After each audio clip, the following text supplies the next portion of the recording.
ಸಮಸ್ತ ಹಿಂದೂ ಬಾಂಧವರಿಗೆ ನನ್ನ ನಮಸ್ಕಾರಗಳು. ಕುಣಿಗಲ್ ಟು ಕುಂಭಮೇಳ 2025 ಪ್ರಯಾಗ್ರಾಜ್.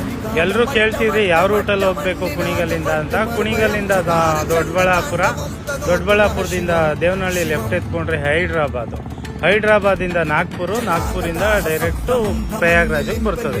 ಎಲ್ಲರೂ ಕಾರಲ್ಲಿ ಹೋಗ್ಬೋದಾ, ಡೀಸೆಲ್ ಖರ್ಚು ಎಷ್ಟು ಬರ್ತದೆ ಅಂತ ಕೇಳ್ತಿದ್ರಿ. ಈಗ ಡೀಸೆಲ್ ಬಂದು 7 ಸೀಟ್ರ್ ಗಾಡಿಗೆ 12,000 ರೂಪಾಯಿ ಖರ್ಚಾಗುತ್ತೆ, 3,000 ರೂಪಾಯಿ ಟೋಲ್ಗೆ ಆಗುತ್ತೆ. ಟೋಟಲ್ 15,000 ಆಗುತ್ತೆ ಒಂದು ಸೈಡು.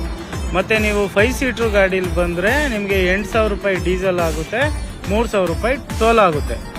ದೇವನಹಳ್ಳಿಯಿಂದ ಹೈದ್ರಾಬಾದ್ ರಸ್ತೆಯಲ್ಲಿ ಬರಬೇಕಾದ್ರೆ ಅತಿ ಮುಖ್ಯವಾಗಿ ನಾವು ಏನು ಗಮನಿಸಬೇಕು ಅಂದರೆ ಅಲ್ಲಿ ಗೂಡ್ಸ್ ವೆಹಿಕಲ್ಲು ಹೆಚ್ಚಾಗಿರುತ್ತೆ. ದಯಮಾಡಿ ಸ್ಲೋ ಆಗಿ ಬನ್ನಿ, 100 ಒಳಗಡೆ ಬನ್ನಿ. ರೋಡ್ ಚೆನ್ನಾಗಿದೆ ಅಂತ ಯಾರು 100 ಮೇಲೆ ಕ್ರಾಸ್ ಮಾಡೋಕ್ಕೆ ಹೋಗಬೇಡಿ. ಇಬ್ಬರು ಡ್ರೈವರ್ ಬಂದರೆ ತುಂಬ ಒಳ್ಳೆಯದು. 7 ಸೀಟ್ರ್ ಗಾಡಿ